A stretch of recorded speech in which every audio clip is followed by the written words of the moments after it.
માનનીય વડાપ્રધાન શ્રી નરેન્દ્રભાઈએ આ દિવસે ગુડ ગવર્નન્સ ડે તરીકે ઉજવવાનું શરૂ કર્યું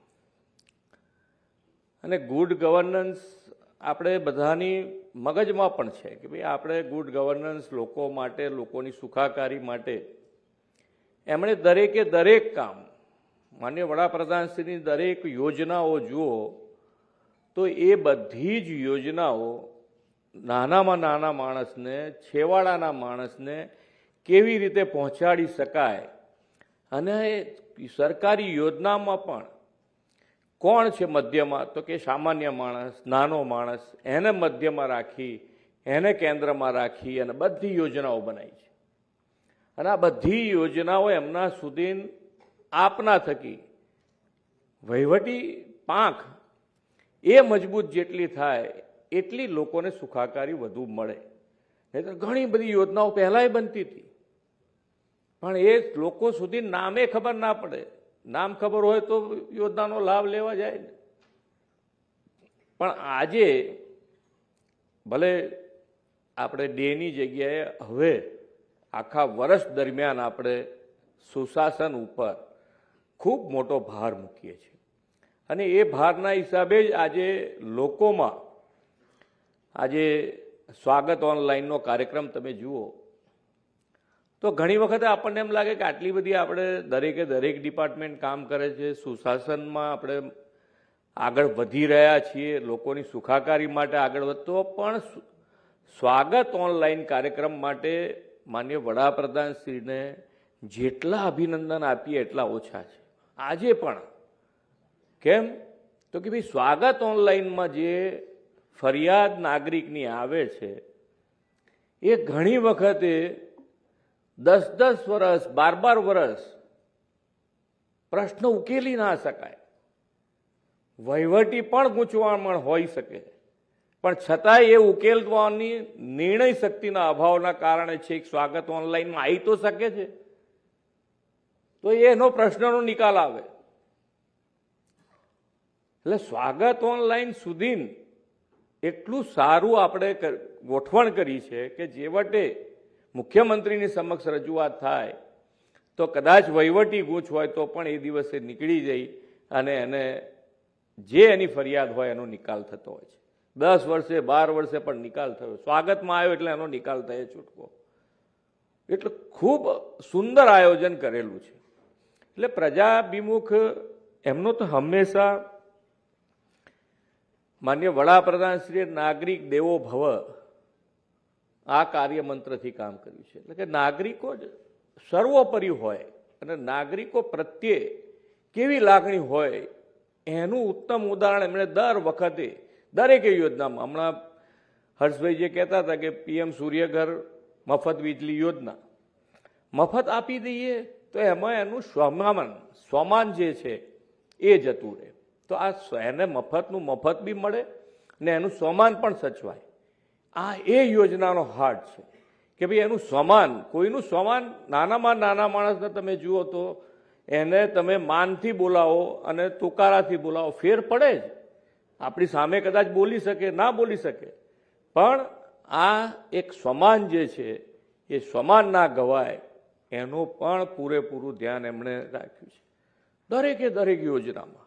તો જે પ્રમાણે આપણે કરવા માગીએ છીએ શું કે આજે ઘણી બધી યોજનાઓ શરૂ થઈ છે, વેબ પોર્ટલ શરૂ થયા છે. આજે એક આ QR કોડવાળું જે છે એ QR કોડ કે ભાઈ જ્યારે આ QR કોડનો અમલ કરીશું તો એ QR કોડ કોઈ પણ સ્કેન કરશે તો ડુપ્લિકેટ હશે તો તરત જ બતાડી દેશે કે ભાઈ આ ડુપ્લિકેટ છે કે નથી.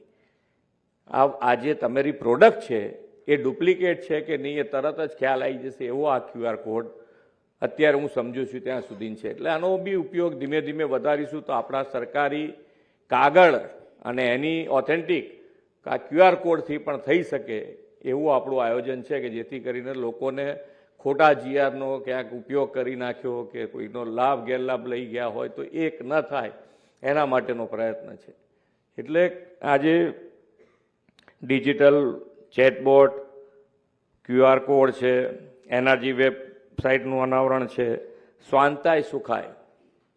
સ્વાંતાય સુખાયમાં કર્મચારીઓ માટેનું જ છે કે ભાઈ આ એક એવું છે કે દરેક જણ પોતાને જે ડિપાર્ટમેન્ટ મળ્યું છે એના સિવાય પણ નાગરિકો માટે એમણે કોઈ કામ કર્યું હોય કે ભાઈ એનાથી લોકોને ફાયદો થાય, બીજા બધા કોઈક જોશે તો એનાથી એ પ્રમાણેનું કામ એ લોકો પણ કંઈક કરી શકે, તો એ બધું જ એની અંદર જોવા મળશે કે ભાઈ બેસ્ટ પ્રેક્ટિસ જેને કહી શકાય, એમના જીવનની બેસ્ટ પ્રેક્ટિસ, એમના ડિપાર્ટમેન્ટ બહારની પણ હોઈ શકે, તો એ પણ એની અંદર તમને જોવા મળશે ને એ પ્રમાણે તમે કામ પણ આગળ કરી શકો.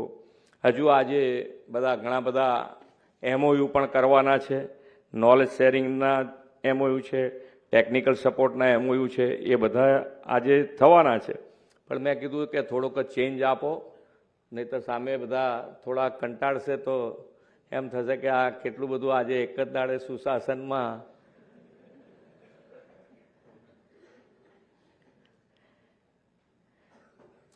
સ્વચ્છતા માટેના એવોર્ડ પણ છે કે ઓફિસીસ પોતાની સ્વચ્છ રાખે. પછી મને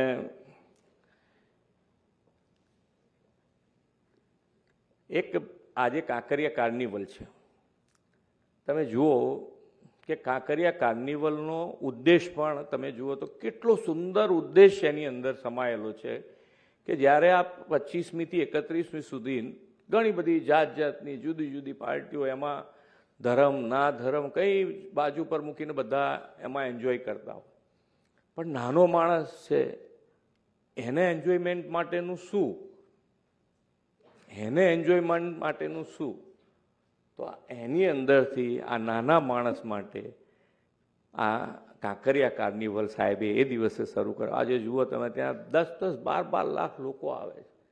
નાના માણસો માટે ખૂબ મોટી વાત છે. ક્યાં જાય, ક્યાં પૈસા ખર્ચે, કેટલા પૈસા ખર્ચે, એમના છોકરાઓનું શું, આ બધા માટે આ કેટલું મોટું સુશાસન. એટલે તમને દરેક પળે પ્રજાજનોનું હિત. અમે પણ ત્યાં જતા હોઈએ, ધારો કે સાહેબ જોડે જઈએ મળવા માટે, તો તમને એમ લાગે કે સાહેબ શું આમ તમે કંઈ કેમ છો, મજામાં છો, વાત જ ના હોય. કયું કયું કામ થયું છે, ક્યાં ક્યાં અટક્યું છે, શું કરી શકાય, એની સીધી જ વાત હોય. 1 મિનિટ નહીં. આજે એક અનુભવ મારો હું કહું કે મેં જ્યારે બીજી વખતે અહીંયા આગળ મુખ્યમંત્રી તરીકેના શપથ લીધા ત્યારે હું સાહેબ જોડે બેઠા હતા, એકલા બેઠા હતા. એટલે કે અમારી કાર્ય પદ્ધતિની ચર્ચા થઈ.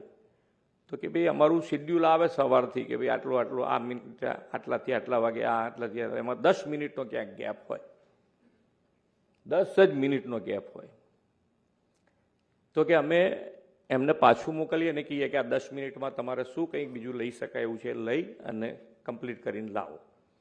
સાહેબે વાત કરી એટલે મેં સાહેબને કીધું સાહેબ અમારું ઊંધું હોય થોડું. મને કે કેમ ઊંધું હોય? તો મેં કહું અમે પાછું મોકલીએ ને અમે એમ કહીએ કે આ 10 મિનિટ નહીં, આ 25-30 મિનિટનો ગેપ લાવો તો કંઈક બેહાય શાંતિથી.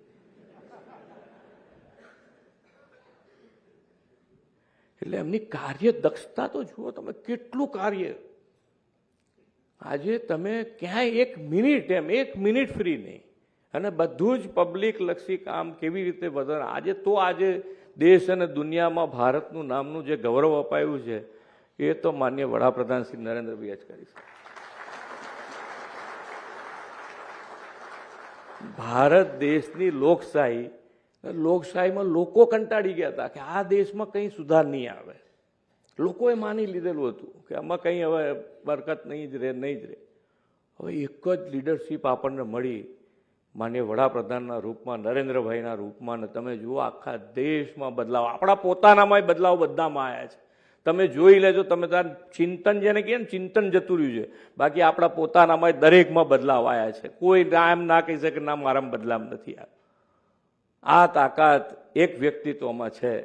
એટલે દરેક જણ જે અહીંયા બેઠેલા છે કે હું શું કરું, મારા ઉપરવાળા નથી કરતા, નીચેવાળા નથી કરતા, એ બધી બહાનાબાજીમાંથી નીકળી અને એમનામાંથી પ્રેરણા લઈ અને આપણે બધા સાથે મળીને આગળ વધીશું તો ગુજરાત જે માનનીય વડાપ્રધાનશ્રીનો સંકલ્પ છે કે વિકસિત ભારત બનાવવું છે તો એમાં સૌથી વધારે લીડ લઈને ગુજરાત આગળ વધશે એ જ અભ્યર્થના. ભારત માતા કી જય. વંદે માતરમ. જય જય ગરવી ગુજરાત. સુશાસન